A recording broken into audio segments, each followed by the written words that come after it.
la différence entre l'amour et l'amitié. Bonjour à tous et bienvenue sur ma chaîne Esther Valentin, votre coach spécialisé en vie sentimentale. Et aujourd'hui, on va parler de la différence entre l'amour et l'amitié. Parce qu'il y a plusieurs raisons. Parce qu'en coaching, j'ai déjà rencontré des personnes qui se posaient la question sur ce qu'ils ressentaient.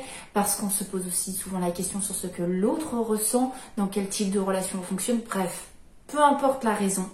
On va faire un petit point ensemble sur ce qui relie l'amour à l'amitié, ce qui les différencie, comment on peut reconnaître cette différence dans cette vidéo. Déjà, je vais faire un petit point sur ce qu'il y a en commun. Il faut savoir que l'amour et l'amitié ont deux mêmes bases. Une intimité, oui, il y a des connexions émotionnelles, il y a l'affinité, il y a le respect. Le respect de ce que l'autre est, de ce que je suis, on se respecte, tout simplement. Donc ça va être des points qu'on va retrouver dans les deux, des bases essentielles. Je vous laisse vous poser la question si vous n'avez même pas ces bases, même dans vos relations tout court. Ce sont pourtant des bases essentielles et c'est ce qui relie l'amitié et l'amour. Ensuite, il va y avoir effectivement des différences, évidemment. Dans les différences, on va retrouver, je vais mettre une petite parenthèse, généralement, on va retrouver de l'exclusivité. Encore une fois, en général, chacun a la relation qu'il souhaite, mais on va retrouver cette forme d'exclusivité. On ne partage pas l'amour avec toutes les personnes qu'on rencontre. Le lien amoureux, on ne le donne pas à tous nos amis. Donc, il y a une forme d'exclusivité en général. Dans une différence aussi, encore en général, on va retrouver le sexe. Le sexe qui contribue vraiment à créer une intimité émotionnelle entre deux individus. Évidemment, vous comprenez que tout est à relativiser, sachant qu'il y a beaucoup de relations sex-friend, etc.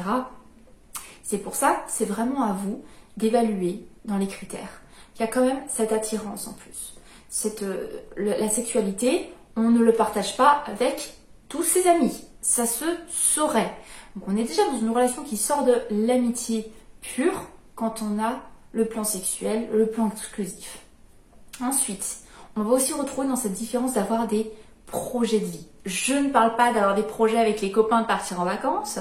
Je parle qu'on se projette avec la personne. On se voit dans une vision, dans un lien avec l'autre. Ça va vraiment être normalement une différence qui nous sort de nos liens amicaux en général et du lien amoureux. Après, vous comprenez qu'avec le nombre de relations qui existent aujourd'hui, il n'est pas forcément simple de faire la différence. Donc on va voir ensemble quels sont les signaux amoureux. Déjà, il y a un contact physique en besoin. On recherche le contact physique. Généralement, quand on ressent des sentiments amoureux pour une autre personne, on ne va pas bien supporter le fait d'être éloigné physiquement, même si on est assis côte à côte. Il va souvent y avoir ce besoin de proximité, cette recherche de proximité. Ensuite, il va y avoir cette forte pensée pour l'autre. On ne pense pas de la même manière à ces liens amicaux qu'on va penser à la personne pour laquelle on éprouve des sentiments amoureux. Et aussi, on va aimer le faire savoir, en général. On va aussi retrouver le fait qu'on parle en bien de l'autre. Là, c'est un signe comme ça quand même intéressant. On ne va pas concentrer nos défauts sur une personne sur qui on est en train de développer des sentiments amoureux, par exemple. Donc parler en bien de l'autre, c'est quelque chose qu'on retrouve comme signaux d'un amour.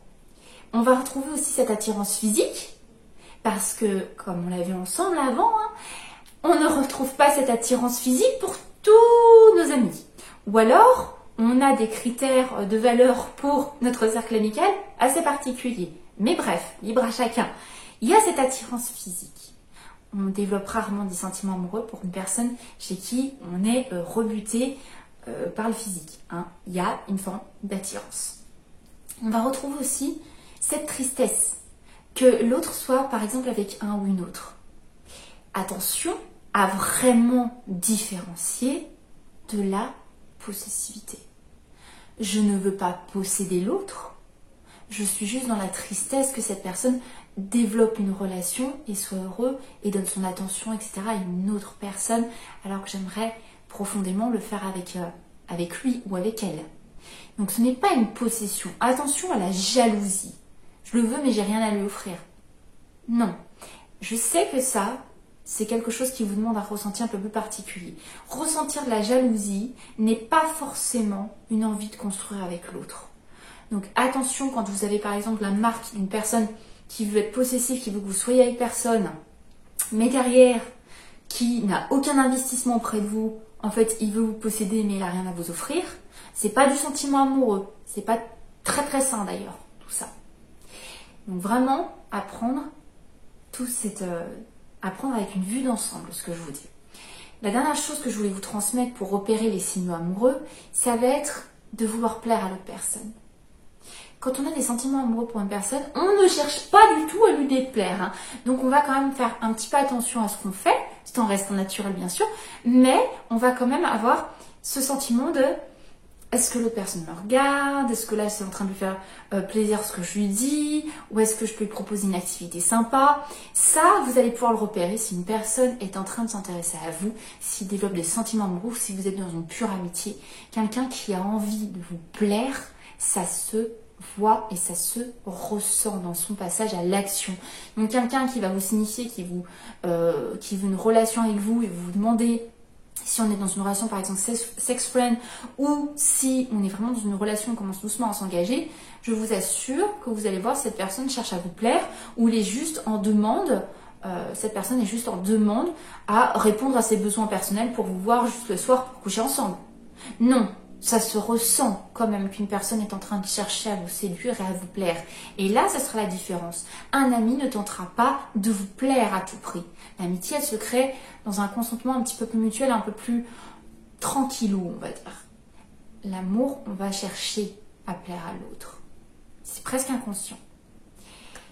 Enfin, ce que je voulais vraiment vous dire, la grosse différence, une grosse différence de comportement entre la personne pour laquelle on a des sentiments amoureux qu'on ne reconnaît pas avec nos amis. Regardez comment une personne se comporte avec vous et comment elle se comporte avec les autres. On va automatiquement dans le sentiment amoureux avoir une différence de notre comportement et notre attitude qu'on ne repérera pas chez les autres.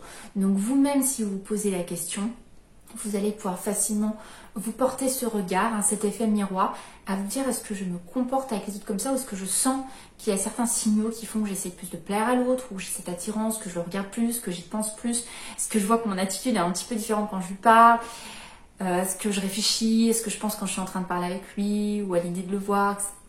Il y a une différence de comportement qui est probant, qui n'est pas le même qu'avec toutes les autres personnes, qui n'est pas le même qu'avec tous les autres amis. Donc regardez aussi si cette personne essaye de détacher son comportement avec vous, qu'il a avec tous les autres.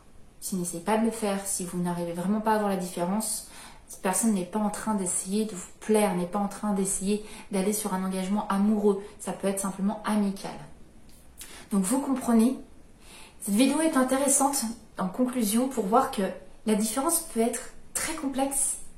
On a déjà une forme d'affinité, d'intimité, de complicité, de respect déjà avec ses amis. Donc voir la différence des signaux amoureux va vraiment se faire dans une envie d'investissement et de séduire l'autre pour lui offrir quelque chose de plus particulier. Et malheureusement, alors malheureusement attention entre guillemets, ça va être encore plus difficile à cerner, là dans une époque où on a beaucoup de relations sex-friend, où les personnes mélangent aussi ce sexe qui crée des connexions émotionnelles avec simplement de l'amitié, où on peut détacher tout ça. Donc il faut vraiment voir plus dans l'attitude, le comportement. Est-ce que cette personne est en train d'essayer de montrer qu'il vous attribue un comportement et une attitude différente de ce qu'il donne aux autres? Si c'est pas le cas, si c'est pas du tout dans cette recherche, c'est que ça a l'air de lui convenir et qu'on est plutôt dans de l'amitié. Je vais vraiment vous laisser avec ces quelques conseils. Je sais qu'on n'a pas une boussole à amitié et amour. Hein. C'est pour ça qu'il faut en savoir un maximum, il faut savoir s'écouter et il faut savoir vraiment regarder ce que l'autre est en train d'investir pour vous faire ressentir ses sentiments amoureux. J'espère vraiment que cette vidéo vous a plu. Si c'est le cas, je vous rappelle, n'hésitez pas à la liker. Et dans tous les cas, vous savez très bien que de mon côté, je ne vous lâche pas et qu'on se retrouve très très vite pour une prochaine vidéo. Bye bye.